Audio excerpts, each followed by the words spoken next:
At the outset, good afternoon, everyone, especially the media, friends from the media who are here today. At the very outset, I would like to introduce ourselves. We are the Joint Committee Against Null and Void Demand. We consist of 11 batches affecting nearly 900 plus government employees who are currently working for the state government. The basic purpose of the gathering or press conference today is to let the people know that we have also submitted a representation to the Honorable Chief Minister, and most importantly to educate the masses, especially the old and young people who are being misled and made to not told the entire reality about the null and void demand that is going on in the currently in the state. The main question that we are being asked today is why now? Why did we wait for 6 months to come out with this press conference? The most important thing to know is that we had complete faith in our government that they would do the just thing, just which is right. But since they have been forced to take consideration the demand for null and void, we have been forced to come and give our representation. That is the basic reason. And moreover, since we are government employees, just because someone is placing a demand before them, we don't think that we are responsible to give a reply or answer to them. So coming to the representation, mainly there are 4 points that we have submitted to the Honorable Chief Minister, and the same has been submitted to the Chief Secretary as well. I will give in brief those 4 points. Number 1 point is the demand for null and void. We are totally against this. The demand for null and void is being portrayed as something which will root out corruption from our system, from our state. But what we feel is that this null and void demand, in fact, it shields the perpetrators who were indulged in malpractices. It's meant to shield them. At the same time, it punishes those who are innocent. So we are totally against this demand for null and void. Second point is that this is against the principles of natural justice.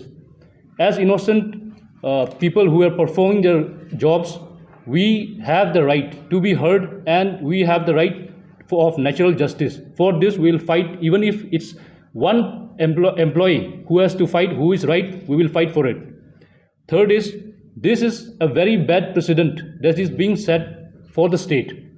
If mobs or protesters, they can force the government to toe their line, I think this is a very wrong precedent which is being set, and this will give rise to the vicious cycle of counter, now one group is demanding the demand of null and void, next year someone else will do. This will set a very wrong precedent which we are totally against it. Coming to the main crux of our briefing, we are in favor of a complete and proper thorough investigation which should be carried out. And for this, all the affected people, they have voluntarily submitted our self-declaration, whereby we have stated that we are open to any level of investigation which will come from the competent authority. For this, I would like to show you a sample of this. This is our self-declaration. This has been signed by all the affected employees, and we have submitted this to the Chief Secretary's office. I will just read out a particular line from this self-declaration. This is serial number 3, sorry.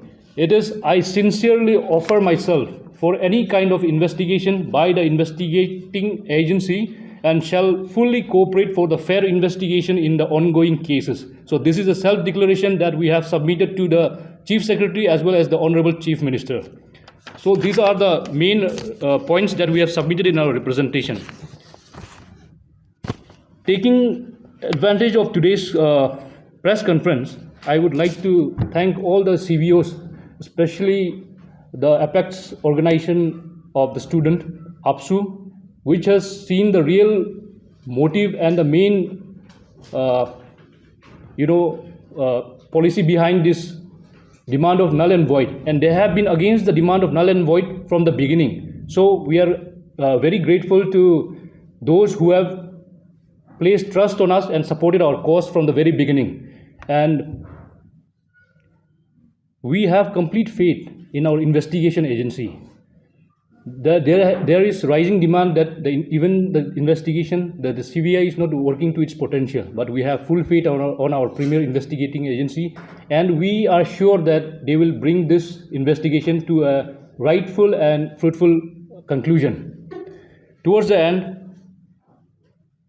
I would like to appeal to the masses, to our father, mother, to our brothers, sisters, and the younger youth who are supporting this cause of null and void, to try and understand the logic behind any decision they come up to. Like, there should be a rationality, there should be a logic to whatever you are doing. Even if you support, even if you come out in support of null and void, there should be a logical understanding. Without any logic, if you are supporting it, I think you should retrospect and try to understand what is the real demand behind this. And I would like to request all the CBOs who are just watching from the sidelines to come and go against this demand of null and void, because this is not only in our interest, but this is in the interest of the entire state, because with this everyone wins, even the future generation and us. Lastly, I would thank all the media friends, and I request them that they carry forward our message to the common public, to our brothers, sisters who are being misled, and let's have a sensible state which we can be proud of. Other aspects will be covered by my friend and colleague here. Thank you. जितने भी government employees जो competitive exams crack कर आता है और जो serving कर रहा है सोसाइटी को, उन गवर्नमेंट एम्प्लॉइज़ को कॉन्स्टिट्यूशन ऑफ इंडिया यानी हमारे देश का संविधान जिससे हमारा देश चलता है वो प्रोटेक्ट करता है। और जो हमारा देश का हाईएस्ट कोर्ट ऑफ अपील है, the supreme court of India, उसका जजमेंट भी Joginder Pal versus others, Joginder Pal and others versus government of Punjab, उसमें क्लियरली आया हुआ है। तो आज हम यहाँ पे इस डर से नहीं कि हमारा जॉब खतरे में है किसी को अपील करने के लिए, नहीं, हम अगर आज यहाँ आया है तो ये बताने के लिए कि हम लोग चोर नहीं हैं। सबसे पहले जितना हमारा अरुणाचल प्रदेश का आम जनता है उसको मैं ये कहना चाहता हूँ, ये बिल्कुल ऑब्वियस है, नेचुरल है कि हम जितने भी अरुणाचल के लोग हैं अपना स्टेट अरुणाचल प्रदेश से बहुत प्यार करता है। हम चाहता है कि हमारा स्टेट तरक्की करे, प्रोग्रेस हो, डेवलपमेंट हो। अभी जब ये रिसेंटली पेपर लीकेज का न्यूज़ आया, हम सभी शॉक्ड हो गए, सभी दुख हुआ।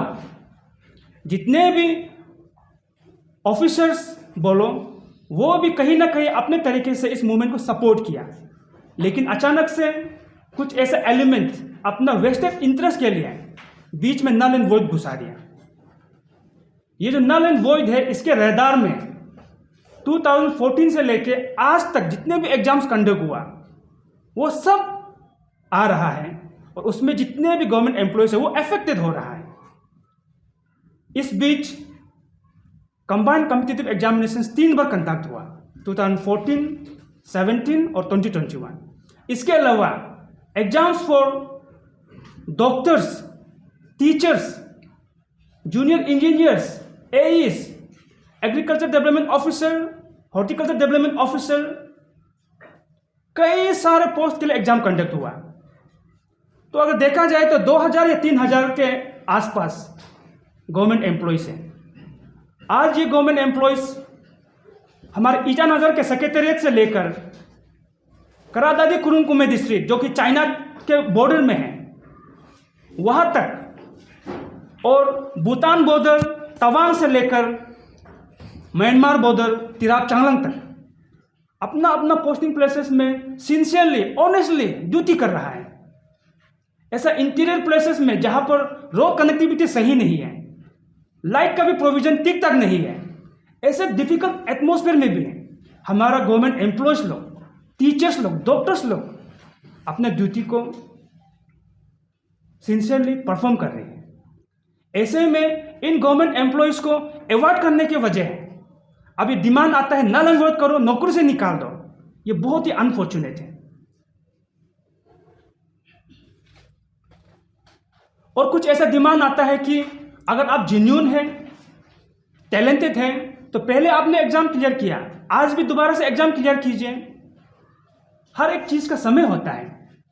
सचिन तेंदुलकर, जिसको हम गॉड ऑफ क्रिकेट बोलता है, अगर आज हम उनको बोले, with due respect to him, अगर आज हम उनको बोले कि वर्ल्ड कप में इंडिया को रिप्रेजेंट करो, तो वो प्रैक्टिकली इम्पॉसिबल होता है।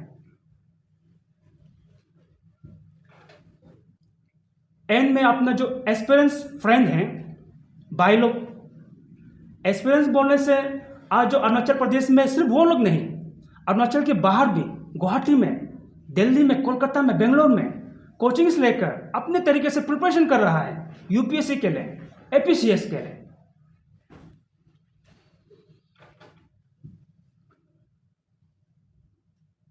हम सभी जो एक बेसिकली जो एक हम्बल फैमिली बैकग्राउंड से आता है, जो एक गरीब फैमिली से आता है, एस्पिरेंट्स का, पेरेंट्स का, Arunachal Pradesh public service commission एक होप था। आज अनफॉर्चुनेटली कुछ रीजंस हैं, कमीशन कोलैप्स थे, नॉन फंक्शनल है, मरा हुआ है। ये हम सब के लिए बहुत ही दुखी का बात है। इसके बावजूद जितने भी एस्पिरेंट्स हैं, सबका होप आज भी कमीशन में है और ये होप कल भी रहेगा।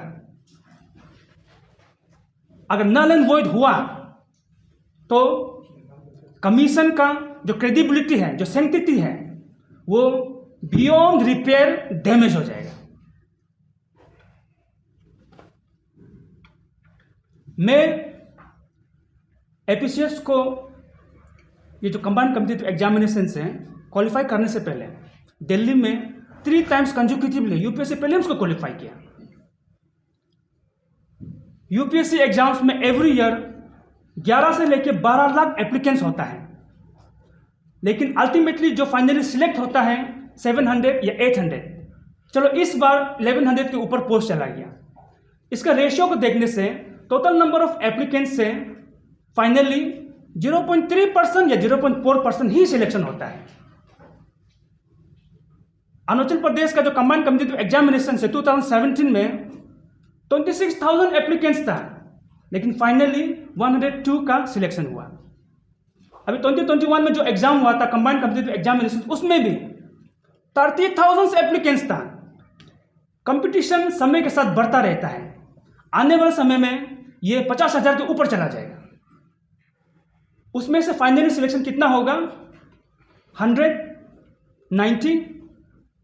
That means more than 99% unsuccessful रहेगा। अगर मान लो कि आज ये नल एंड वॉइड होता है, तो कल को ये 99.9% जो अनसक्सेसफुल कैंडिडेट है, वो उसमें से कोई 1-2 मार्क्स से चूकने वाला, या कोई किसी का अपना पर्सनल ग्रज होगा, जेलसी होगा, वो कोशिश करेगा मेल प्रैक्टिसेस को ढूंढने के लिए उस एग्जाम्स में कुछ ना कुछ बहाना से एग्जाम को नलीफाई करने की कोशिश करेगा। इसका मतलब आने वाले समय में जो टॉपर्स होगा, इवन वो भी नल एंड वॉइड के डर में रहेगा। वो 5 साल 10 साल जॉब करते हुए भी उनका सर्विस सिक्योरिटी, जॉब सिक्योरिटी नहीं रहेगा। तो ये नल एंड वॉइड सिर्फ आज के लिए नहीं, फ्यूचर ऑफ अरुणाचल प्रदेश के लिए भी खतरा है।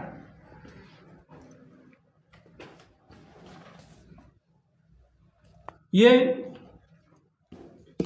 कंबाइंड कॉम्पिटिटिव एग्जामिनेशंस का कमीशन बोलो या फिर एपीएसएसबी बोलो, इसका सिंगल बेसिस होना चाहिए, और वो है मेरिट सिस्टम।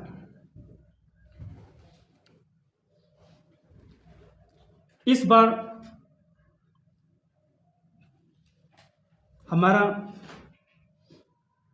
जितने भी डिस्ट्रिक्ट्स में अपना ड्यूटी परफॉर्म कर रहा है ऑफिसर्स लोग, जब से ये मूवमेंट स्टार्ट हुआ, सोशल मीडिया में, अपना ऑफिस वर्किंग एटमॉस्फेयर में भी एक तरह से मेंटल हैरेसमेंट को फेस कर रहा है। चारों तरफ हम सभी को एक ही कलर में पेंट कर दिया कि चोर है, पेपर को खरीदा है, ये गलत है। ऐसे माहौल में भी आज हमारे ऑफिसर लोग काम कर रहा है।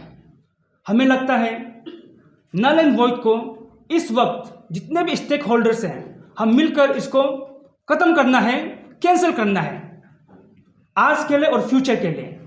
ताकि आज के समय में जितना गवर्नमेंट एम्प्लॉयज़ है वो भी अपने अपने पोस्टिंग प्लेसेस में टेंशन फ्री पब्लिक को सेवा कर सके। जय हिंद, जय अरुणाचल।